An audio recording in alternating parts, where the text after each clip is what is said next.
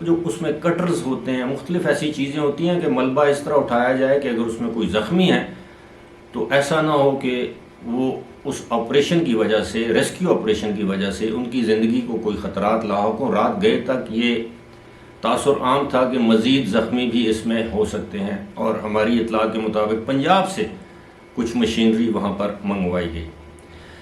Similarly یہ بھی بتایا جا رہا ہے کہ اس ایریا میں یعنی پشاور میں کوئی اتنا بڑا برن یونٹ نہیں تھا۔ ظاہر ہے جب اس طرح کا بارودی مواد کا دھماکہ ہوتا ہے تو کچھ لوگ تو وہ اس کے چھرے یا شریپنلز لگنے سے ان کی موت واقع ہوتی ہے یا زخمی ہوتے ہیں، کچھ لوگ جھلس بھی جاتے ہیں، آگ لگ جاتی ہے دھماکے کے بعد، اور وہاں پر کوئی برن یونٹ نہیں تھا۔ اور اس کے بعد یہ سوالات اٹھائے جانے لگے کہ ایک سیاسی جماعت پی ٹی آئی جس کی 9.5 سال تک اس صوبے میں حکومت رہی، اور اس صوبے کا دارالحکومت پشاور، وہاں پر وہ بنیادی چیزیں یا سہولیات میسر نہیں ہیں جن کا ہونا ضروری ہے۔ یعنی کسی بھی ایمرجنسی کی صورت میں خدا نخواستہ زلزلہ آ سکتا ہے، سیلاب آ سکتا ہے، کوئی قدرتی آفت آ سکتی ہے، اور پشاور تو ماضی میں بھی دہشت گردوں کے نشانے پر رہا، متعدد وہاں پر اس طرح کے واقعات اور صانعات ہوتے رہے، لیکن اس طرح کی سہولیات کا فقدان وہاں پر دیکھا گیا، جو کہ پی ٹی آئی کی اس وقت کی حکومت کے اوپر سوالیہ نشان ہے۔ لیکن بات یہ ہے کہ گزشتہ روز عمران خان نے بھی اس واقعے کی مذمت کی ہے، لیکن اس واقعے میں ملوث دہشت گرد تنظیم کا نام نہیں لیا، نہ اس تنظیم کا نام لے کر مذمت کی ہے۔ ایک سرسری سی مذمت کی ہے کہ میں پشاور میں ہونے والے دہشت گردی کے واقعے کی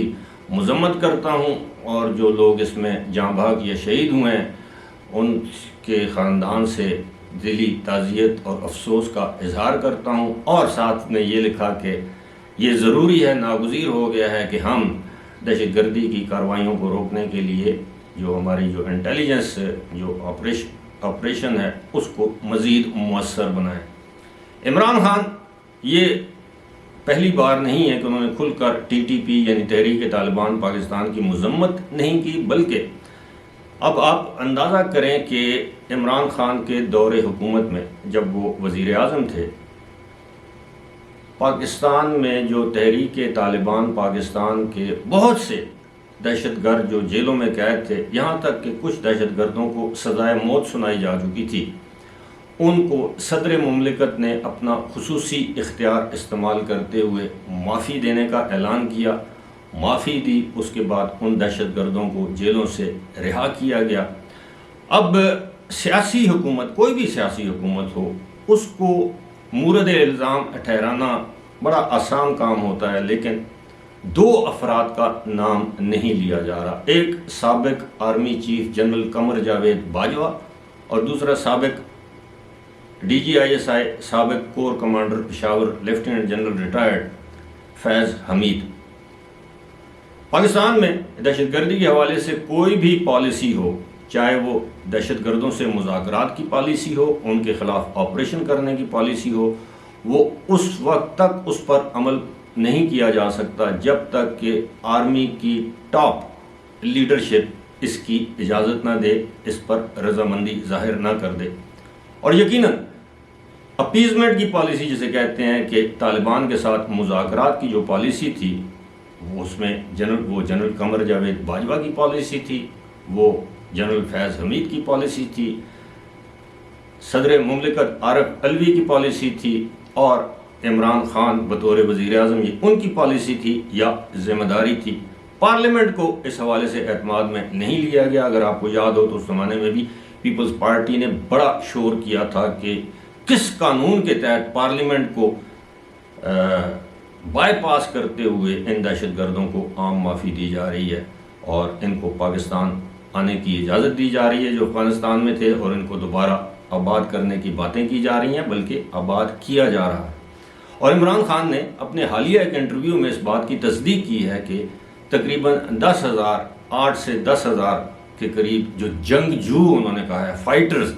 وہ پاکستان آئے اور مختلف علاقوں میں آ کر آباد ہوئے، انہوں نے ہتھیار رکھ دیے ہیں۔ اب آپ اندازہ کیجئے کہ کیا آپ کسی دہشت گرد سے توقع رکھ سکتے ہیں کہ وہ اپنے ہتھیار رکھ دے گا، جنہوں نے ببانگ دول یہ کہہ رکھا ہے کہ وہ پاکستان کے آئین پہ یقین نہیں رکھتے، پاکستان کی ریاست پر یقین نہیں رکھتے، ان کا ایک اپنی سوچ ہے، اپنی فکر ہے۔ تو معاملہ یہ ہے کہ پارلیمنٹ کو نہیں پوچھا گیا۔ اب یہ بڑا آسان ہے کہ عمران خان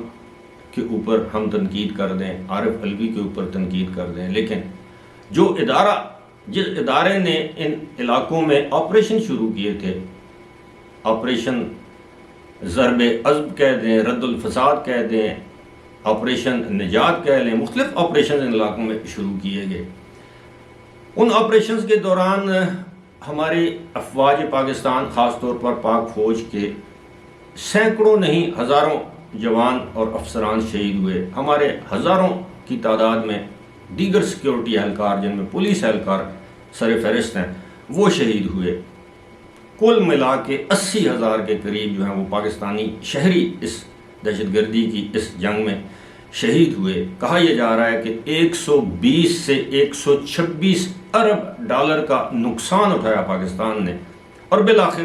ان سے مذاکرات کی پالیسی اپنائی گئی، کمزوری ظاہر کی گئی، اور جس دوران حکومت ان سے مذاکرات کر رہی تھی، ان کی آباد کاری کی باتیں کر رہی تھی، ان کو سہولت فراہم کر رہی تھی، حکومت سے مراد ماضی کی حکومت، خیبر پختونخوا کی حکومت، اور اس دوران وہ اپنے آپ کو تحریک طالبان پاکستان میں دوبارہ مضبوط اور منظم کرنے میں مصروف تھی۔ تحریک طالبان کے ساتھ جب مذاکرات ہوئے، ان کا ایک مطالبہ، بڑے مطالبوں میں سے ایک مطالبہ یہ بھی تھا کہ سابق قبائلی علاقے جن کو اب خیبر پختونخوا میں ضم کیا گیا ہے، ان کی سابقہ حیثیت کو بحال کیا جائے۔ اس کا ان سے وعدہ کیا گیا، حالانکہ ایسا کرنا ممکن نہیں ہے جب تک کہ آئین میں ترمیم نہ کی جائے، کیونکہ آئین میں ہی ترمیم کے بعد ان قبائلی علاقوں کو خیبر پختونخوا کا حصہ بنایا گیا ہے۔ اس کے علاوہ ہم سب جانتے ہیں کہ جنرل فیض حمید جب وہ کور کمانڈر پشاور تھے، کس طرح انہوں نے مذاکراتی عمل شروع کیا۔ اس وقت کی سابق حکومت کے جو ترجمان تھے، بیرسٹر سیف، جو بیرسٹر محمد علی سیف، اور یہ لوگ ان کے ساتھ مذاکرات کر رہے تھے، یعنی طالبان کے ساتھ۔ ہمیں یہ بھی معلوم ہے کہ اس وقت کے وزیر اعلیٰ سمیت تمام متعدد وزراء جو ہیں وہ طالبان کو بھتہ دیتے رہے۔ اب اطلاعات یہ بھی ہیں کہ ہمارے صوبے میں جو ٹھیکے دیے جاتے تھے، جب یہ ٹینڈرنگ ہوتی تھی، ان ٹھیکوں میں بھی طالبان کا ایک مخصوص حصہ مقرر کیا جاتا تھا، اس کے بغیر وہ ٹھیکے نہیں دیے جا سکتے تھے۔ یہاں تک کہ سابق وزیر اعلیٰ محمود خان کے اہل خانہ کئی مہینوں تک وہ پشاور سے یا اسلام آباد سے اپنے آبائی علاقے سوات نہیں گئے۔ محمود خان اپنے آبائی علاقے سوات میں نہیں گئے۔ مراد سعید جو سابق وفاقی وزیر ہیں، جن کا تعلق سوات سے ہے، وہ روپوشی کی زندگی گزارنے پر مجبور تھے۔ اس کے علاوہ متعدد ارکان ہیں، اس وقت کے ارکان قومی اور صوبائی اسمبلی یا وزراء، وفاقی یا صوبائی وزراء ہیں، جنہوں نے طالبان کو بھتے دیے اور خاموش رہے۔ اب جب کہ ان کی حکومت چلی گئی ہے، اب وہ موجودہ حکومت کو، مرکزی حکومت کو اور موجودہ نگراں حکومت کو اس کا ذمہ دار ٹھہرا رہے ہیں۔ یہ بلیم گیم سے معاملہ حل نہیں ہوتا جب تک اس پورے معاملے پر ایک مؤثر قومی پالیسی اپنائی نہیں جاتی، اس وقت تک ہم اس افرید سے نہیں نمٹ سکتے۔ اس میں تمام ملک کی تمام سیاسی جماعتوں، تمام طبقہ فکر، اس میں چاہے ہماری سول اور ملٹری بیوروکریسی ہے، ہماری اعلیٰ اور نچلے درجے کی عدلیہ ہے، وکلاء ہیں، ہماری انٹیلیجنسیا ہے، جرنلسٹ ہیں، یعنی ہر طبقہ فکر کے لوگوں کو اس ایک قومی معاملے پر یا اس ایک نقطے پر متفق ہونے کی ضرورت ہے کہ یہ دہشت گردی کے خلاف جنگ میں ہم سب ایک ہیں۔ تمام سیاسی جماعتیں، دینی مذہبی جماعتیں، تمام ایک ہیں، لیکن ابھی تک ایسا نہیں ہے۔ اب بھی ہمیں معلوم ہے کہ پی ٹی آئی اور عمران خان کے دل میں طالبان، چاہے وہ افغان ہوں یا پاکستانی ہوں، ان کے لیے نرم گوشہ موجود ہے، اور پاکستان میں جو طالبان جتنی بھی کارروائیاں کرتے ہیں وہ افغان طالبان کے ساتھ مل کر ان کی آشیرواد سے، ان کی سہولت کاری سے، ان کی مرضی اور منشا کے مطابق کرتے ہیں۔ اگر افغان طالبان نہ چاہیں تو پاکستان میں پاکستانی طالبان یا تحریک طالبان اس طرح کی کوئی کارروائی نہیں کر سکتی، کیونکہ پاکستان کے جتنے بھی یہاں سے جو واردات ہوتی ہے یہاں پر واردات کرنے کے بعد ان کو جائے پناہ افغانستان میں ہی ملتی ہے یا دی جاتی ہے۔ ماضی میں اس طرح کی باتیں ہوئی کہ پاکستان میں دہشت گردی کا کوئی بڑا واقعہ ہوا تو اس کے نتیجے میں افغانستان کے اندر تحریک طالبان کے ٹھکانوں پر حملے کیے جائیں گے۔ اگرچہ ہم دوسرے ملک میں ایک ملک کی جانب سے حملے کی حمایت نہیں کر سکتے، لیکن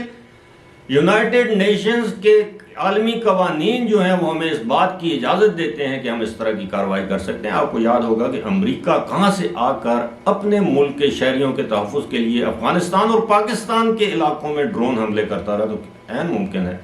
حکومت پاکستان کی اس حوالے سے سوچ رہی ہے۔ اور میں سمجھتا ہوں کہ اینٹ کا جواب اگر پتھر سے نہیں دیا جائے گا، اپیزمنٹ کی پالیسی اپنائی جائے گی، کمزوری دکھائی جائے گی، تو ملک میں آنے والے دنوں میں خدا نخواستہ حاکم بدہن دہشت گردی کی کارروائیوں میں مزید اضافہ ہوگا۔ اور اگر پاکستان کی گورنمنٹ، مسلح افواج، حکومت اور تمام سیاسی جماعتوں نے ایکا کر کے یہ پالیسی اپنا لی کہ اینٹ کا جواب پتھر سے دیں گے، تو آپ یقین کیجئے جس طرح ماضی میں اس دہشت گردی پر حکومت اور مسلح افواج اور لوگوں نے مل کر قابو پایا، ہم آنے والے دنوں میں بھی قابو پا سکتے ہیں، ورنہ پچھتاووں کے علاوہ ہمارے حصے میں کچھ نہیں آئے گا۔ فی الحال اسی کے ساتھ مجھے دیجیے اجازت۔ خدا حافظ۔